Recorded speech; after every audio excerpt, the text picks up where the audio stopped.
Hello. Sound clear ভাই? জি sir.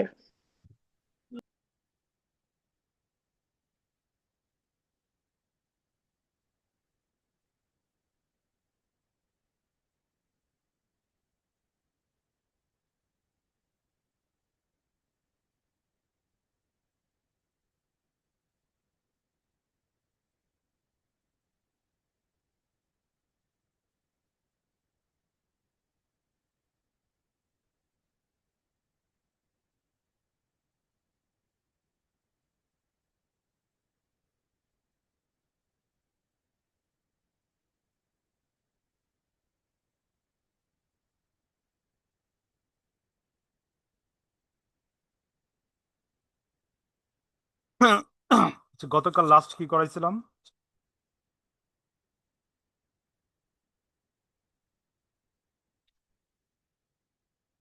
বন্ডের শ্রেণী বিভাগ করাইছিলেন, ক্লাসিফিকেশন অফ বন্ড।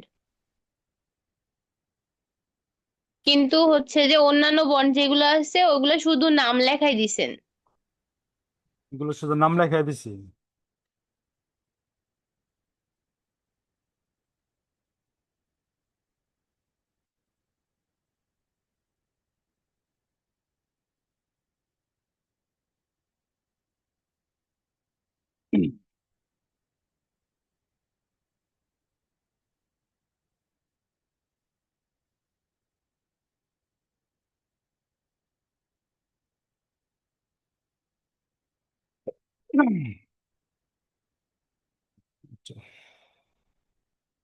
উম, মনে হয় আমরা করছিলাম জামানতের ভিত্তিতে বন্ডের শ্রেণী বিভাগ বলছিলাম।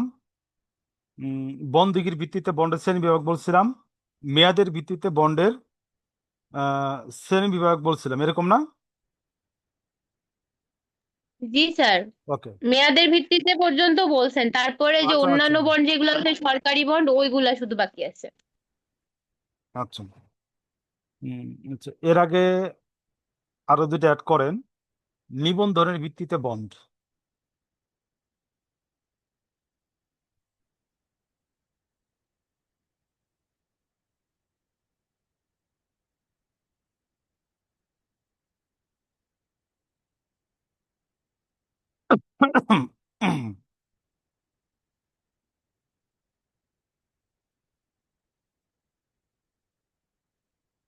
নিবন্ধনের ভিত্তিতে বন্ড। নিবন্ধনের ভিত্তিতে বন্ডের দুই ভাগে ভাগ করা যায়। প্রথমটা হইল রেজিস্টার্ড বন্ড।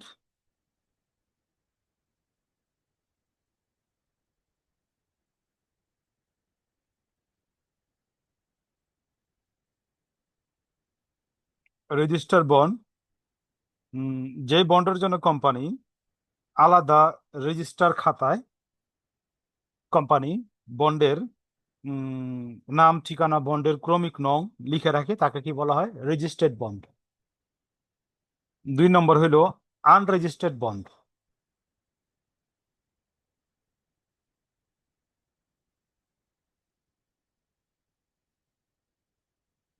না, এই ধরনের বন্ডের ক্ষেত্রে যাবতীয় ইনফরমেশন গুলা কি করা হয় না, লেখা হয় না। শুধুমাত্র অর্পণের মাধ্যমে এই ধরনের বন্ড হস্তান্তর করা হয়। ঠিক আছে, তো টাকা দিলে এই ধরনের বন্ড আপনি পেয়ে যাবেন, এবং একটা নির্দিষ্ট সময় শেষে এই বন্ডের টাকা কি করা হয়? পরিশোধ করা হয়। তারপর লেখেন এখান থেকে আপনার ভাইভাতে কোশ্চেন করব, রূপান্তরের ভিত্তিতে বন্ড।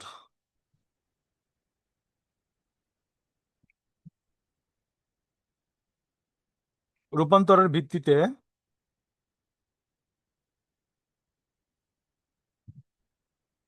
বন্ড, রূপান্তরের ভিত্তিতে বন্ডে দুই ভাগ করা যায়।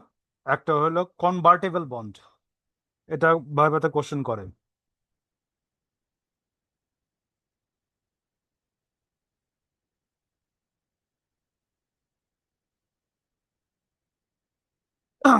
হুম, আপনার যে বন্ড একটা নির্দিষ্ট সময়ে নির্দিষ্ট সময়ে নির্দিষ্ট অনুপাতে নির্দিষ্ট অনুপাতে অনুপাতে বন্ড থেকে স্যার আজকে কি ম্যাথ ধরবেন? সেকেন্ড পার্টে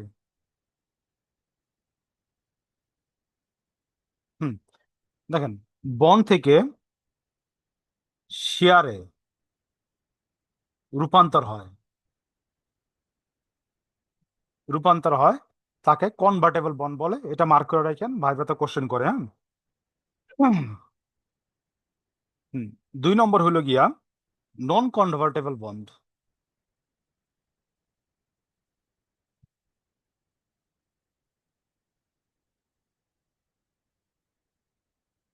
নন কনভার্টেবল বন্ড এটা হলো গিয়া অরূপান্তরযোগ্য বন্ড।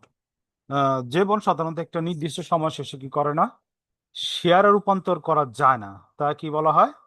নন convertible bond. Convertible bond mark করে রাখেন, 10 to 10 আসতে পারে। ঠিক আছে?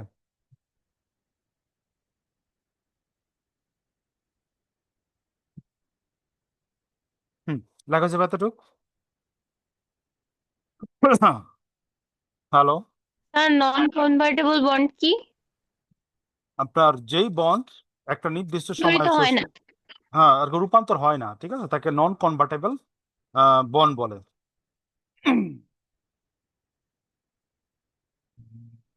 হুম, এরপরে দেখেন, এখন আমরা এই গতকালের যেই অন্য অন্য বন্ড লিখে দিয়েছিলাম ওইগুলো আলোচনা করতেছি। প্রথমে কি লিখে দিয়েছিলাম ভাই? ওই যে সরকারি বন্ড। হ্যাঁ, জি স্যার।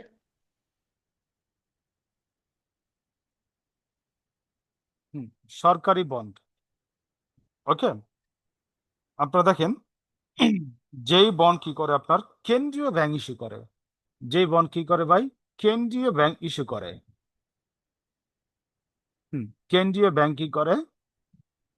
ইস্যু করে, তাকে কি বলা হয়? সরকারি বন্ড। ঠিক আছে? সাধারণত সরকারি বন্ডের ক্ষেত্রে আহ, সামাজিক বলতেছে মেয়াদের সুদ উল্লেখ থাকে। ঠিক আছে? এই বন্ডের ক্ষেত্রে সামাজিক মেয়াদের সুদ কি করে থাকবো? উল্লেখ থাকবো। ঠিক আছে? এরপরে দেখেন, আমি লিখছিলাম 2 নম্বরে ইনকাম বন্ড, আয় বন্ড।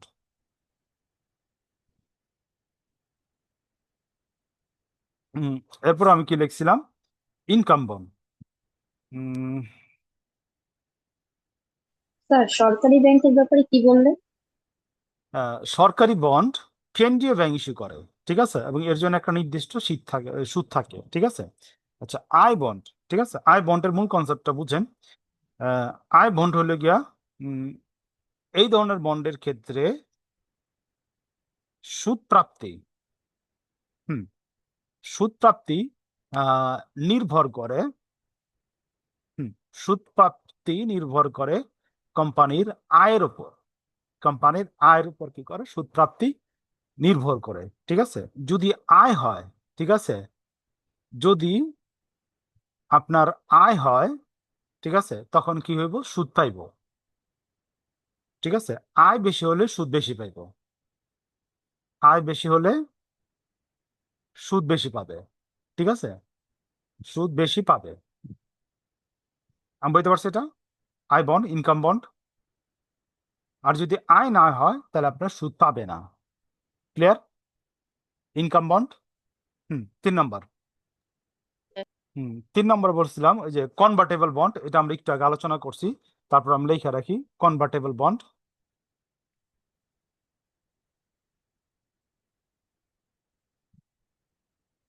একটু আগে যেটা আমরা আলোচনা করলাম কনভার্টেবল বন্ড। ওকে, আচ্ছা 4 নম্বর লিখছিলাম আমরা callable bond. Callable bond.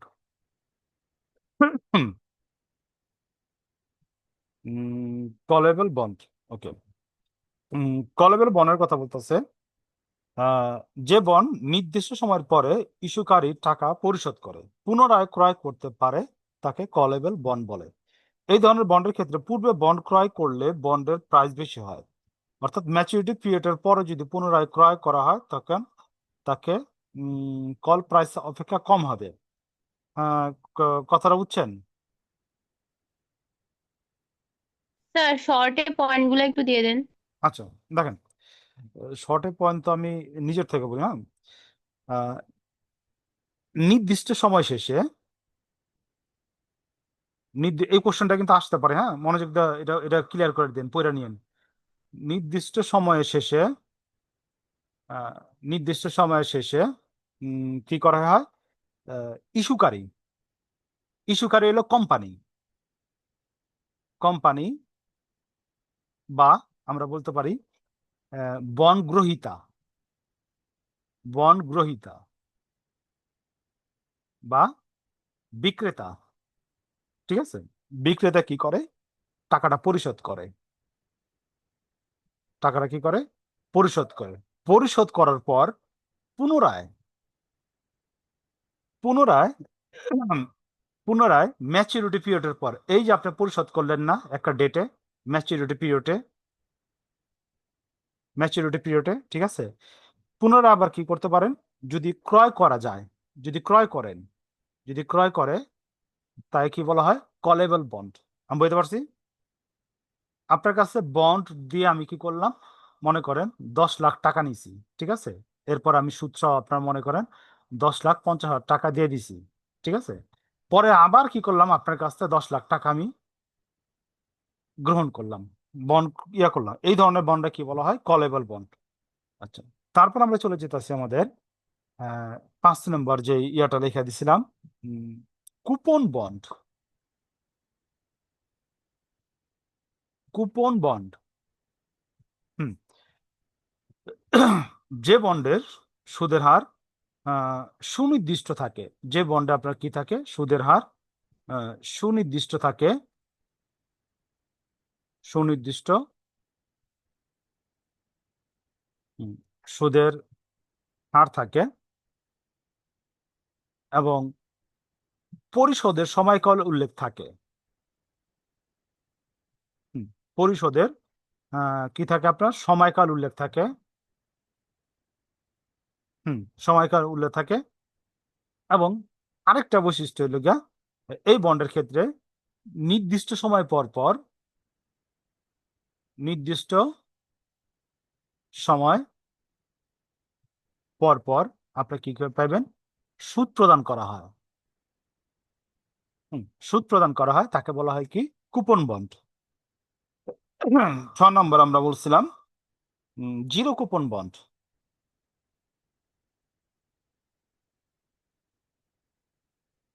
Zero coupon bond. হুম এইখান থেকে আপনার ভাইভাতে কোশ্চেন করে, এটা মার্ক করে রাখেন, ঠিক আছে। যে বন্ডের ক্ষেত্রে উম,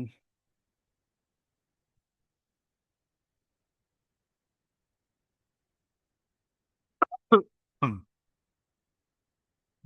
হুম এখানে উল্টাপাল্টা লেখছে আপনার ইয়াতে, উম, ইয়ার বইতে, মিলেনিয়ামের। হ্যাঁ, শর্টকাট হলো গিয়া সুদের হার উল্লেখ থাকে না। সুদের হার উল্লেখ থাকে না। উল্লেখ থাকে না এমন ধরনের বন্ডে আমরা বলুন zero coupon bond. Zero coupon বন্ডে যদি সুদের হার উল্লেখ না থাকে তো আমাদের প্রফিট কি কি হইব? যেটা ফেস ভ্যালু দেওয়া থাকে, ঠিক আছে, যেটা ফেস ভ্যালু দেওয়া থাকে এর চেয়ে কমে বিক্রি করে। এর চেয়ে কমে কি করে? বিক্রি করে। যেমন আপনার মনে করেন একটা বন্ডের দাম ফেস ভ্যালু দেওয়া আছে মনে করেন 1,000 টাকা, ওইটা আমি কি করলাম, সেলস করলাম, মনে করেন স্যার 950 টাকা। এই যে ডিফারেন্স আছে 50 টাকা, এই 50টা হলো জিরো কুপন বন্ডের প্রফিট। বুঝতে পারছি? এইখানে আপনার ইন্টারেস্ট রেট উল্লেখ থাকবো না। ক্লিয়ার? বলেন। স্যার একবার আমাকে ফোর্থ ইয়ার ভাইবে আমাকে জিজ্ঞাসা করা হয়েছিল জিরো কুপন বোর্ডে সুদ কেন দেওয়া হয় না। এই উত্তর এটা, ফেস ভ্যালু হচ্ছে আপনার এই যে সেলস ভ্যালু কম দেওয়া থাকে, এই ক্ষেত্রে আপনার সুদ উল্লেখ থাকে না। ঠিক আছে? সুদ উল্লেখ থাকে না, এই জন্য এটাকে কি বলা হয়, জিরো কুপন বন্ড বলা হয়। ঠিক আছে? ধরেন ভাইভাতে 100% পারফরমেন্স দিছি, কারণ জগন্নাথে যখন ভাইভা হইতো মোটামুটি 7 দিন লাগতো আমাদের ব্যাচের ভাইভা নিতে, প্রায় আমরা 450 জন ছিলাম। ঠিক আছে? এরকম কাছাকাছি। তো যখন ভাইভা নিত তখন আমার ভাইবার ডেট এই 4, 5 বা 6 নম্বর দিনে পড়তো। তো আমি প্রত্যেক দিন সকালে যেতাম 9টার দিকে, 5টা পর্যন্ত ভাইবা গেটের সামনে দাঁড়ায় থাকতাম। যেই এই তো ওরে একটা একটা কোশ্চেন জিগা জিগা সব নোট করতাম। এরপরে 5 দিন পরে ভাইবা দিতে যেতাম, ওইখান থেকে কমন পড়ে যেত। তো এই জন্য যেগুলা বলুন ভাইভাতে আসতে পারে ওইগুলা মার্ক করে রাখেন। প্লাস 10 to 10ও আসতে পারে এটা। জিরো কুপন বন্ড কাকে বলে? ওকে। চেষ্টা করবেন আপনার ফিনান্সটা, অ্যাকাউন্টিংটা বুঝে পড়তে, তাহলে আপনার ঠেকবেন না। আচ্ছা, তারপর হলো রেজিস্টার্ড বন্ড, এটা আমরা আলোচনা করছি একটু আগে। রেজিস্টার্ড বন্ড এটা আমরা একটু আগে আলোচনা করছি। এরপর হলো গিয়ে আমার put bond. Put bond put bond একটু দেখি কি বলছে এখানে।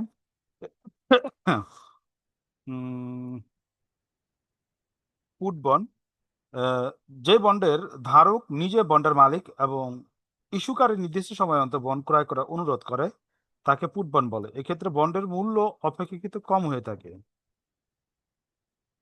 যে বন্ডের ধারক নিজেই মালিক তথা ইস্যুকারী নির্দিষ্ট মেয়াদে বন্ড ক্রয় অনুরোধ জানায়, তাকে পুট বন্ড বলে।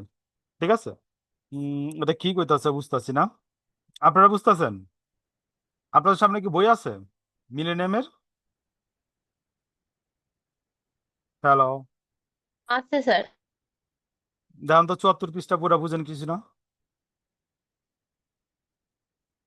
আচ্ছা, আমরা আমরা শর্টকাট লিখি, পরে বুঝছেন। ঠিক আছে? আহ, নিজেই বন্ডের মালিক, শর্টকাট আমরা যদি বলতে চাই, নিজেই কি, কারণ আপনাদের আজকের আমি থিওরি পড়ি নাই। নিজেই বন্ডের মালিক, কারণ থিওরি পড়াইতে সবচেয়ে বেশি আপনার পড়তে হয়। ঠিক আছে? নিজেই বন্ডের মালিক এবং নির্দিষ্ট সময় শেষে ক্রয় করার অনুরোধ জানায়, এবং নির্দিষ্ট সময় শেষে যে নাকি বন্ডটা ইস্যু করছে, ঠিক আছে, তাকে কি করে, ক্রয় করার জন্য অনুরোধ করে, এমন বন্ডে কি বলে আমরা পুট বন্ড। ঠিক আছে? আচ্ছা, এরপর হলো গিয়া জয়েন্ট বন্ড। জয়েন্ট বন্ড, ওকে। স্যার রেজিস্টার বন্ড কাকে বলে? ও, একটু আগে তো আলোচনা করলাম ভাই, এই যে এইদিকে এই যে রেজিস্টার্ড বন্ড, যে বন্ডের জন্য কোম্পানি কি করে, রেজিস্টার মেনটেন করে। রেজিস্টার কি করে, মেনটেন করে। ঠিক আছে? রেজিস্টারে মেনটেন করে, ওইখানে বন্ডের গ্রহীতার নাম, ঠিকানা, ঠিক আছে, সংখ্যা, পরিমাণ, এইগুলো উল্লেখ থাকে, তাকে কি বলা হয়, রেজিস্টার বন্ড। আচ্ছা, তারপর দেখেন জয়েন্ট বন্ড। হ্যাঁ, দুটি কোম্পানি ইস্যু করে, বুঝছেন, যখন দুটি কোম্পানি হুম যখন দুটি কোম্পানি হুম যৌথভাবে যৌথভাবে আপনার কি করে, বন্ড ইস্যু করে। যৌথভাবে কি করে, বন্ড ইস্যু করে, তাই কি বলা হয়, জয়েন্ট বন্ড বলে। ঠিক আছে? বন্ডের টাকাটা এই ক্ষেত্রে দুটা কোম্পানি মেয়াদ শেষ হলেই যৌথভাবে কি করে, পরিশোধ করে। ঠিক আছে? আহ, যৌথভাবে কি করে, পরিশোধ করে। হ্যাঁ, পরিশোধ করে, তাকে কি বলা হয়, জয়েন্ট বন্ড। ঠিক আছে? এরপরে দেখেন, হ্যাঁ, 10 নম্বর, আর তো নাই, আচ্ছা, আরো কয়েকটা বন্ড আছে, আমি বইলা দিতেছি। পারপিচুয়াল বন্ড,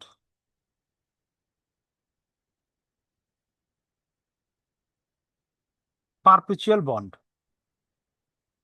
মেয়াদ অনির্দিষ্ট, শর্টকাট, মেয়াদ অনির্দিষ্ট। যে বন্ডের মেয়াদ অনির্দিষ্ট তাকে কি বলা হয়? পারপিচুয়াল বন্ড বলে। 12 নম্বর, জাং বন্ড।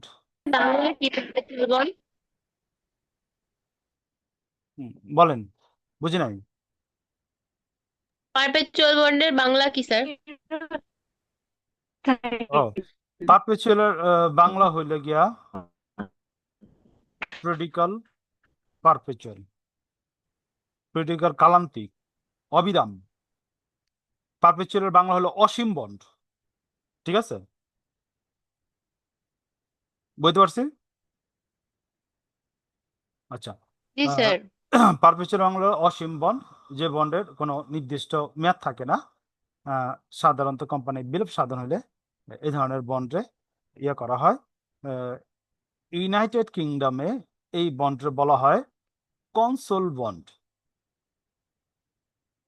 কনসোল নামে এটা পরিচিত। ঠিক আছে, তারপরে দেখেন জাং বন্ড। ঠিক আছে, উম, যে বন্ডের ঝুঁকি বেশি, যে বন্ডের কি ঝুঁকি বেশি, এবং যেই বন্ডের প্রতিদানের হার বেশি, প্রতিদানের হার বেশি, যে বন্ডের ঝুঁকি বেশি এবং প্রতিদানের হার বেশি, তা কি বলা হয়? জাং বন্ড।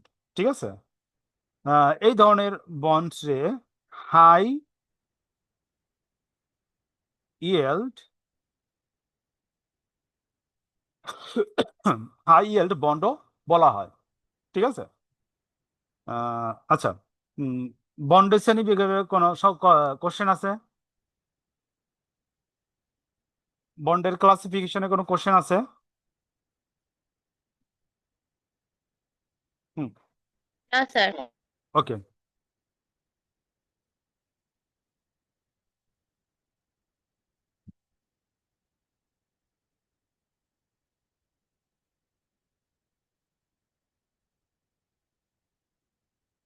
হুম, এবং এই কোশ্চেনটা আপনার পরীক্ষার জন্য ইম্পর্টেন্ট আছে। বন্ড ইস্যুর কারণ, বন্ড ইস্যুর কারণ।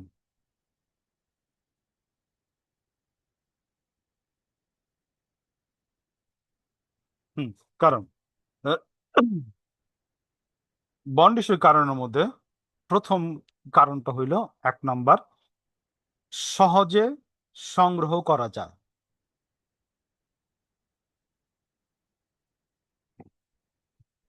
সহজে সংগ্রহ করা যায়। ঠিক আছে, বন্ড ইস্যু করার ক্ষেত্রে আপনি কনসার্ন অথরিটির কাছ থেকে পারমিশন নিয়ে আপনি কি করতে পারবেন? বন্ড ইস্যু করতে পারবেন। অর্থাৎ joint stock registry commission, SSC, তাদের কাছে অনুমতি নিয়ে আপনি কি করতে পারবেন? সহজেই বন্ড ইস্যু করার মাধ্যমে আপনার অর্থ সংস্থানের ব্যবস্থা আপনি করতে পারবেন। হুম।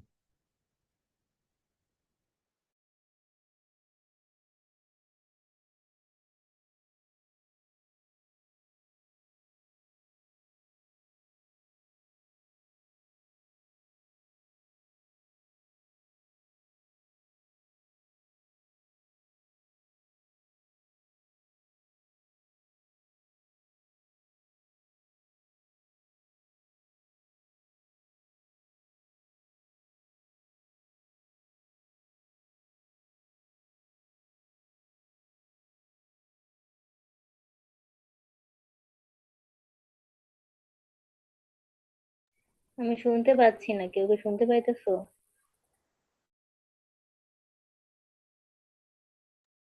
স্যারের মিউট করা আছে। আমি ভাবছি আমার নেটের সমস্যা।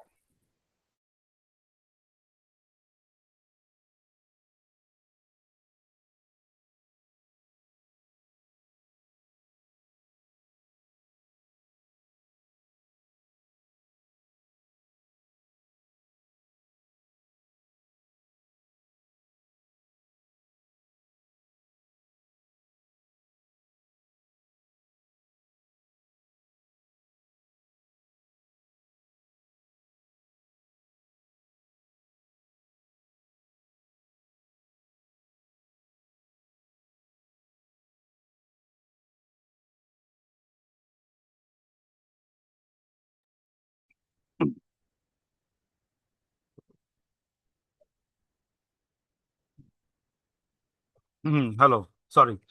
আচ্ছা, দেখেন, 2 নম্বর হইল মূলধন খরচ কম। মূলধন খরচ কম। ওকে। হ্যাঁ। যদি আপনি বন্ড ইস্যু করেন, তখন আপনার কি হইব, কস্ট অফ ক্যাপিটাল কম হইব। ফলে ইস্যুকারী প্রতিষ্ঠান আপনার অধিক পরিমাণ কি হয়, আহ, লাভবান হয়। বন্ড ইস্যু করলে আপনার ট্যাক্সের পরিমাণও কি আপনার কম দিতে পারবেন। ঠিক আছে, এই কথাটা বুঝেন? বন্ড ইস্যু করলে আপনার ট্যাক্সের পরিমাণ কম দিতে হয়, এটা বুঝেন? স্যার এটাই তো প্রশ্ন করেছিলাম কেন আপনাকে, স্যার? যেটা আচ্ছা, একটু ওয়েট করেন, এই পয়েন্টটা লেখা তারপর ব্যাখ্যা দিয়েছি। মানে সরকারি কেটে নেয় বন্ড থেকে? না না না না না না না।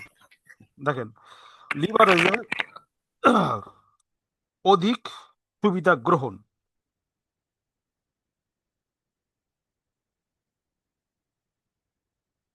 হুম, লিভারেজ থেকে আপনার অধিক সুবিধা গ্রহণ করবেন। এক্ষেত্রে আপনার শেয়ার প্রতি আয় বৃদ্ধি করার ক্ষেত্রে বন্ড গুরুত্বপূর্ণ ভূমিকা পালন করে। বুঝেন জিনিসটা? হ্যাঁ? প্রথমে আমি বুঝাই আপনার ট্যাক্স সুবিধা কেমনে পাবেন। দেখেন, উম, আপনি যে প্রফিটটা দেখাইতেছেন, ঠিক আছে, ইন্টারেস্টটা কি প্রফিট থেকে বাদ যায় না? হুম। প্রফিটটা নির্ণয় করছেন কেমনে? ইন্টারেস্ট বাদ দিয়ে না? মনে করেন আপনার প্রফিট হইল গিয়া 1200, সাপোজ মনে করেন, ঠিক আছে, ইন্টারেস্ট দিছেন 200, তার মানে আপনার প্রফিট হচ্ছে কত? 1000। এটা বুঝছেন? হুম। রেসপন্স করেন। এতটুকু বুঝছেন? জি স্যার। ওকে, স্যার তারপরে আবার একটু বলেন। মনে করেন আপনার ইন্টারেস্ট দেওয়ার পরে, পূর্বে আর কি, হ্যাঁ, প্রফিট আসলে 1200, তো ইন্টারেস্ট দিলেন, আপনার প্রফিট হলো 1000। ঠিক আছে, তো সরকারের নিয়ম হলো গিয়া প্রফিটের উপর কি করবেন, ট্যাক্স দিবেন। ঠিক আছে, যদি 10% ট্যাক্স রেট হয়, তাহলে যদি ইন্টারেস্ট না থাকে আপনার ট্যাক্স দিতে হবে কত, 120। যদি ইন্টারেস্ট থাকে ট্যাক্স দিতে হবে কত, 100। তার মানে কি সরকার আপনার 20 টাকা ট্যাক্স কম দিলেন না?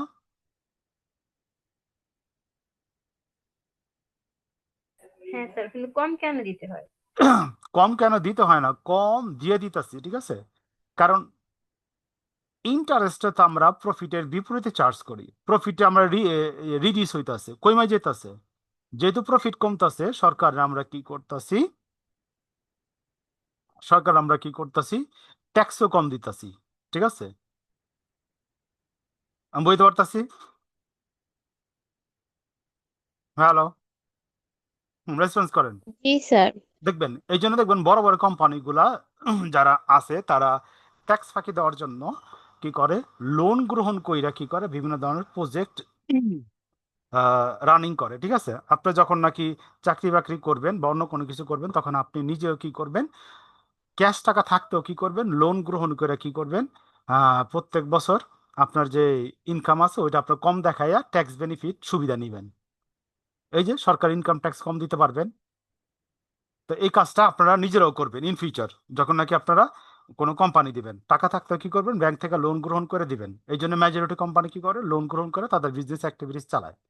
দেখেন, 4, এরপরে দেখেন আপনার অধিক মূলধন সংগ্রহ।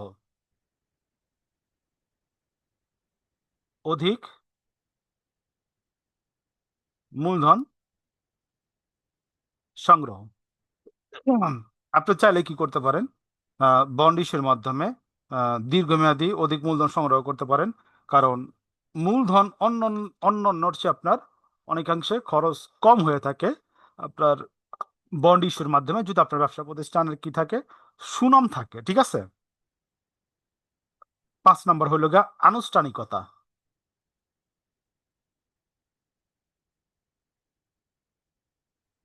আনুষ্ঠানিকতা। ঠিক আছে, বন্ড ইস্যু করার ক্ষেত্রে তেমন আনুষ্ঠানিকতা খুবই কম। প্রয়োজনীয় দলিলাদি আপনার সাবমিট করে কি করতে পারেন, অতি অল্প সময়ের বাজার থেকে কি করতে পারেন, বন্ড ইস্যু করার মাধ্যমে কি করতে পারেন, অর্থ সংগ্রহ করতে পারেন। 6, পরিচালনায় হস্তক্ষেপ নেই। স্যার আনুষ্ঠানিকতায় কি লিখবো বুঝলাম না, একটু আরেকবার বললে ভালো হয়।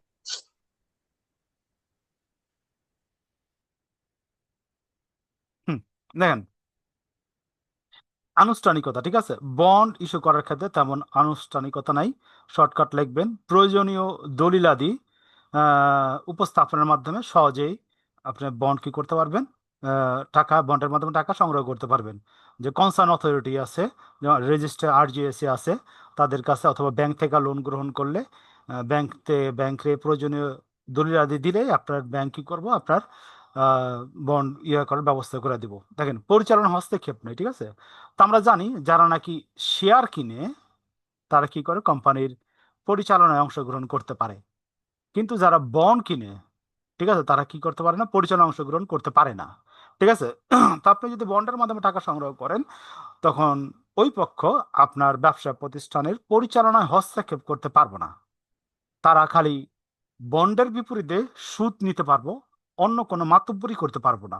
বন্ডের বিপরীতে কি নিতে পারবো, সুদ নিব, আর কিছু চাইতে পারবো না কোম্পানির কাছ থেকে, ঠিক আছে। 7 নম্বর পয়েন্ট হলো গিয়া মুনাফা বৃদ্ধি। মুনাফা বৃদ্ধি, ঠিক আছে। বন্ডে যেহেতু আপনার তুলনামূলক ব্যয় কম হয়, তো এক্ষেত্রে ব্যবসা প্রতিষ্ঠানের মুনাফাও কি হয়, অধিকারে কি হয়, বৃদ্ধি পায় থাকে। 8 নম্বর হলো সহজ নিয়ন্ত্রণ।